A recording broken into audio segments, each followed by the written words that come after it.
Hello ಕನ್ನಡಿಗ ಶರಣು ಶರಣಾರ್ಥಿ ಪ್ರೀತಿಯ ಸ್ನೇಹಿತರೆ, ಇವತ್ತಿನ ನಮ್ಮ ಒಂದು ಜಾಬ್ ಸರ್ಚ್ ಏನು ವಿಶೇಷ ಮಾಹಿತಿಯಪ್ಪ ಅಂತಂದ್ರೆ ಬೆಸ್ಕಾಂ ನೇಮಕಾತಿ 2026 ಸ್ನೇಹಿತರೆ. 2026ರ ಮೊದಲ ಬಾರಿಗೆ ಬೆಸ್ಕಾಂ ಅಲ್ಲಿ ಒಂದು ನೇಮಕಾತಿ ಅರ್ಜಿಗಳನ್ನು ಆಹ್ವಾನಿಸಲಾಗಿದೆ.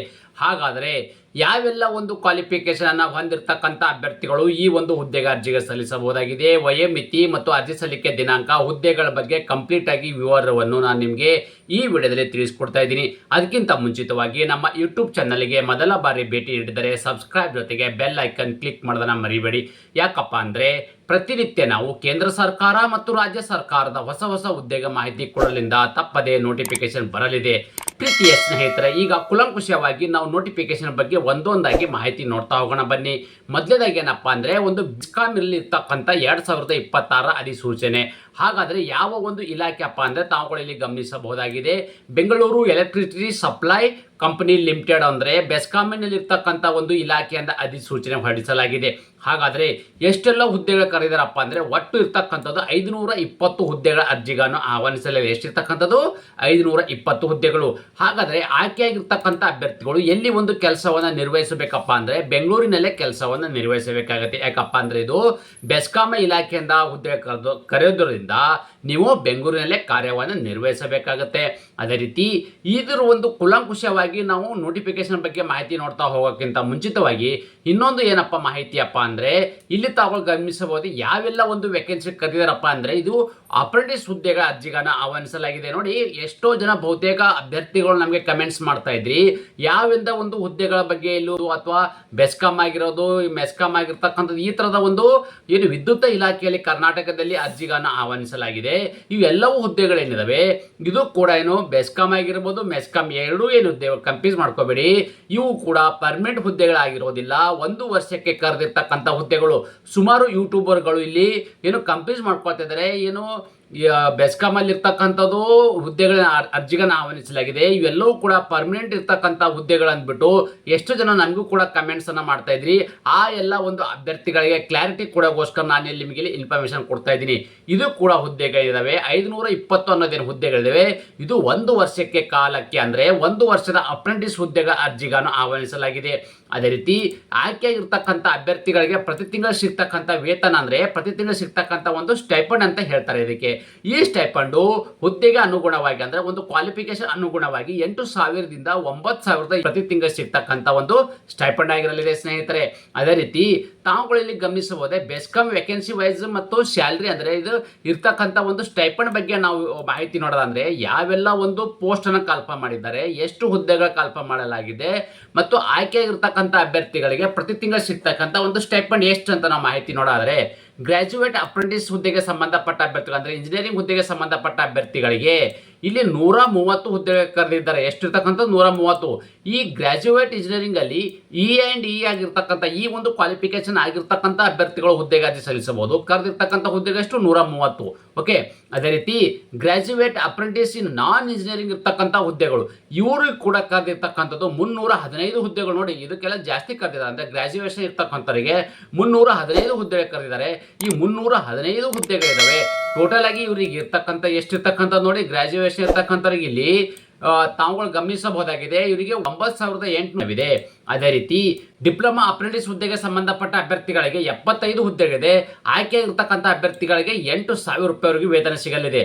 ಅದೇ ರೀತಿ ಈಗ ನಾವು ಕುಲಂಕುಷವಾಗಿ ಒಂದು ನೋಟಿಫಿಕೇಶನ್ ಏನಿದೆ, ಒಂದು ಕ್ವಾಲಿಫಿಕೇಶನ್ ನೋಟಿಫಿಕೇಶನ್ ಬಗ್ಗೆ ಮಾಹಿತಿ ನೋಡೋಣ. ಅಂದರೆ ಈ ಯಾವ್ಯಾವ ಒಂದು ಕ್ವಾಲಿಫಿಕೇಶನ್ ಅನ್ನ ಆಗಿರ್ತಕ್ಕಂಥ ಅಭ್ಯರ್ಥಿಗಳು ಯಾವ ಒಂದು ಹುದ್ದೆಗೆ ಅರ್ಜಿಗಳನ್ನು ಸಲ್ಲಿಸಬಹುದು ಅಂತ ನಾವು ಮಾಹಿತಿ ನೋಡಿದ್ರೆ ತಾವುಗಳು ಇಲ್ಲಿ ಗಮನಿಸಬಹುದಾಗಿದೆ ಸ್ನೇಹಿತರೆ. ತಾವುಗಳು ಗಮನಿಸಬಹುದು ಪೋಸ್ಟ್ ನೇಮ್ ಇರ್ತಕ್ಕಂಥ ಒಂದು ಕ್ವಾಲಿಫಿಕೇಶನ್ ಅಂದರೆ ಯಾವೆಲ್ಲ ಹುದ್ದೆಗಳು, ಯಾವೆಲ್ಲ ಹುದ್ದೆಗಳಿಗೆ ಯಾವ ಕ್ವಾಲಿಫಿಕೇಶನ್ ಆಗಿರ್ತಕ್ಕಂಥ ಅಭ್ಯರ್ಥಿಗಳು ಈ ಒಂದು ಹುದ್ದೆಗೆ ಅರ್ಜಿಗೆ ಸಲ್ಲಿಸಬಹುದು ಅಂದರೆ ಗ್ರಾಜ್ಯುಯೇಟ್ ಅಪ್ರೆಂಟಿಸ್ ಮತ್ತು E&E ಇಂಜಿನಿಯರಿಂಗ್ ಅನ್ನು ಹೊಂದಿರತಕ್ಕಂಥ ಅಭ್ಯರ್ಥಿಗಳು, ಅದರಲ್ಲಿ ಕೂಡ ಡಿಗ್ರಿ B.Tech ಅನ್ನು ಹೊಂದಿರತಕ್ಕಂಥ ಅಭ್ಯರ್ಥಿಗಳು, ಯಾವುದರಲ್ಲಿ E&E ಒಂದು ಕ್ವಾಲಿಫಿಕೇಶನ್ ಹೊಂದಿರತಕ್ಕಂಥ ಅಭ್ಯರ್ಥಿಗಳು ಮಾತ್ರ ಈ ಒಂದು ಹುದ್ದೆಗೆ ಅರ್ಜಿ ಸಲ್ಲಿಸಬಹುದಾಗಿದೆ.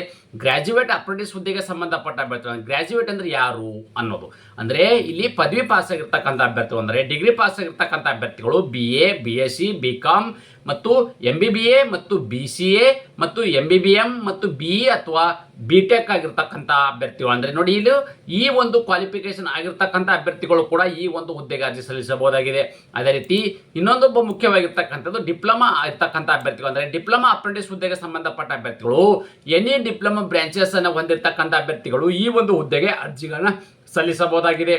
ಅದೇ ರೀತಿ ಅಪ್ಲಿಕೇಶನ್ ಸಲ್ಲಿಸಬೇಕಾದರೆ ಒಂದು ಏಜ್ ಲಿಮಿಟ್ ಎಷ್ಟು ಅಂತಂದರೆ ಯಾವುದೇ ರೀತಿ ಅಂದರೆ ಏನು ಮೇನ್ ಒರಿಜಿನಲ್ ಇರ್ತಕ್ಕಂಥ ಒಂದು ನೋಟಿಫಿಕೇಶನ್ ಇದೆ ಆ ಒಂದು ನೋಟಿಫಿಕೇಶನ್ ಯಾವುದೇ ರೀತಿಯಲ್ಲಿ ವಯೋಮಿತಿ ಬಗ್ಗೆ ಇನ್ಫಾರ್ಮೇಶನ್ ಅನ್ನು ನೀಡಿಲ್ಲ. ಹಾಗಾದರೆ ಈ ಒಂದು ಅಪ್ಲಿಕೇಶನ್ ಫೀ ಎಷ್ಟಿದೆ ಅಂತ ನಾವು ಮಾಹಿತಿ ನೋಡಾದರೆ ಯಾವುದೇ ಕೂಡ ಅಪ್ಲಿಕೇಶನ್ ಫೀ ಕೂಡ ಇರೋದಿಲ್ಲ. ಅಂದರೆ ಯಾವುದೇ ಒಂದು ಅಪ್ಲಿಕೇಶನ್ ಫೀ ಯಾಕೆ ಇರೋದಿಲ್ಲಪ್ಪ ಅಂದರೆ ಇಲ್ಲಿ ಮುಖ್ಯವಾಗಿ 1 ವರ್ಷದ ಅಪ್ರೆಂಟಿಸ್ ಟ್ರೈನಿ ಹುದ್ದೆಗಳಿರೋದ್ರಿಂದ ಯಾವುದೇ ಕೂಡ ಅಪ್ಲಿಕೇಶನ್ ಇಲ್ಲ. ಯಾವುದೇ ಕೆಟಗರಿ ಸಂಬಂಧಪಟ್ಟ ಅಭ್ಯರ್ಥಿಗಳಿಗೆ ಅಂದರೆ ಎಲ್ಲ ಒಂದು ಕೆಟಗರಿ ಅಭ್ಯರ್ಥಿಗಳಿಗೆ ಇಲ್ಲಿ ಅರ್ಜಿ ಶುಲ್ಕದಿಂದ ವಿನಾಯಿತಿ ನೀಡಲಾಗಿದೆ.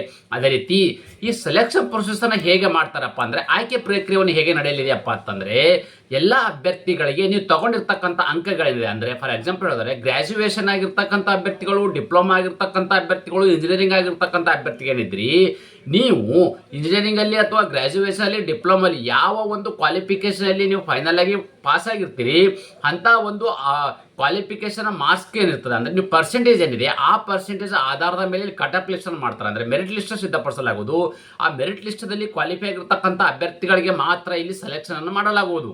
ಈ ಒಂದು ಅಪ್ಲಿಕೇಶನ್ ಅನ್ನು ಹೇಗೆ ಸಲ್ಲಿಸಬೇಕು ಅಂದರೆ ಒಂದು ಬೆಸ್ಕಾಂ ಇರ್ತಕ್ಕಂಥ ಒಂದು ಆನ್ಲೈನ್ ಅಪ್ಲಿಕೇಶನ್ ಹಾಕಬೇಕಾಗಿದೆ. ಈ ಆನ್ಲೈನ್ ಅಪ್ಲಿಕೇಶನ್ ಹೇಗೆ ಸಲ್ಲಿಸಬೇಕಪ್ಪ ಅಂದರೆ ಎಲ್ಲ ಅಭ್ಯರ್ಥಿಗಳು ಆನ್ಲೈನ್ ಮೂಲಕವೇ ಅರ್ಜಿ ಸಲ್ಲಿಸಬೇಕಾಗುತ್ತೆ. ಆನ್ಲೈನ್ ಮುಖಾಂತರ ಹೇಗೆ ಅರ್ಜಿ ಸಲ್ಲಿಸಬೇಕೆಂಬುದನ್ನು ಕೂಲಂಕುಷವಾಗಿ ನಿಮಗೆ ಇಲ್ಲಿ ಮುಂದೆ ಮಾಹಿತಿ ಹೇಳ್ತೀನಿ, ಗಮನಿಸಿ. ಅದೇ ರೀತಿ ಇನ್ನೊಂದು ಮುಖ್ಯವಾಗಿ ಮಾಹಿತಿ ಏನಪ್ಪಾ ಅಂದರೆ ಇಂಪಾರ್ಟೆಂಟ್ ಡೇಟ್ ಅಂದರೆ ಒಂದು ಅಪ್ಲಿಕೇಶನ್ ಹಾಕಬೇಕಾದ್ರೆ ಪ್ರಾರಂಭ ದಿನಾಂಕ ಯಾವಾಗಪ್ಪ ಅಂತ ನಾವು ಮಾಹಿತಿ ನೋಡೋದಾದ್ರೆ ಅಪ್ಲಿಕೇಶನ್ ಪ್ರಾರಂಭ ದಿನಾಂಕ ಯಾವಾಗಪ್ಪ ಅಂದರೆ 12/2/2026 ಆಡಿ ಪ್ರಾರಂಭವಾಗಿದ್ದು ಅರ್ಜಿ ಸಲ್ಲಿಸಲು ಕೊನೆಯ ದಿನಾಂಕ ಯಾವಾಗಪ್ಪ ಅಂದರೆ 2 ಮಾರ್ಚ್ 2026 ಇಷ್ಟು ಒಳಗಡೆ ತಮ್ಮ ಅರ್ಜಿಗಳನ್ನು ಸಲ್ಲಿಸಬೇಕಾಗುತ್ತೆ ಆನ್ಲೈನ್ ಮುಖಾಂತರ. ಪ್ರೀತಿಯ ಸ್ನೇಹಿತರೆ, ಈ ಒಂದು ನೋಟಿಫಿಕೇಶನ್ ಬಗ್ಗೆ ನಿಮ್ಗೆ ಆಲ್ರೆಡಿ ವಿವರವನ್ನು ಫುಲ್ ಆಗಿ ನೀಡಿದ್ದೇನೆ. ಅಪ್ಲಿಕೇಶನ್ ಏನು ವೆಬ್ಸೈಟ್ ಇದೆ ಈ ತಾವುಗಳು ಗಮನಿಸಬಹುದಾಗಿದೆ. ಈ ಒಂದು ವೆಬ್ಸೈಟ್ಗೆ ಹೋಗಿ ತಮ್ಮ ಅರ್ಜಿಗಳನ್ನು ಸಲ್ಲಿಸಬೇಕಾಗುತ್ತೆ. ಇವೆಲ್ಲವೂ ಕೂಡ ನ್ಯಾಷನಲ್ ಅಪ್ರೆಂಟಿಸ್ ಇರ್ತಕ್ಕಂಥದ್ದು ಅಂದರೆ ಒಂದು ಸೆಂಟ್ರಲ್ ಗೌರ್ಮೆಂಟ್ ಇರ್ತಕ್ಕಂಥ ಒಂದು ನ್ಯಾಷನಲ್ ಅಪ್ರೆಂಟಿಸ್ ಒಂದು ಪೋರ್ಟಲಲ್ಲಿ ಹೋಗಿ ತಮ್ಮ ಅರ್ಜಿಗಳನ್ನು ಸಲ್ಲಿಸಬೇಕಾಗುತ್ತೆ. ಆ ಒಂದು ಪೋರ್ಟಲ್ನಿಂದ ಬೆಸ್ಕಾಂ ಇಲಾಖೆಗೆ ತಮ್ಮ ಅರ್ಜಿಗಳನ್ನು ಸಲ್ಲಿಸಿದರೆ ಈ ಒಂದು ಬೆಸ್ಕಾಮಿನಲ್ಲಿ 1 ವರ್ಷಗಳ ಕಾಲ ಅಪ್ರೆಂಟಿಸ್ ಅನ್ನು ಪಡೆಯೋಕ್ಕೆ ನೀವು ಅನುಕೂಲಕರವಾಗಲಿದೆ. ಆ ಒಂದು ಅಪ್ಲಿಕೇಶನ್ ಲಿಂಕ್ ಇದೆ, ನನ್ನ ಯೂಟ್ಯೂಬ್ ಡಿಸ್ಕ್ರಿಪ್ಷನ್ ಬಾಕ್ಸ್ ಲಿಂಕ್ ಅನ್ನು ಕೊಟ್ಟಿದ್ದೇನೆ.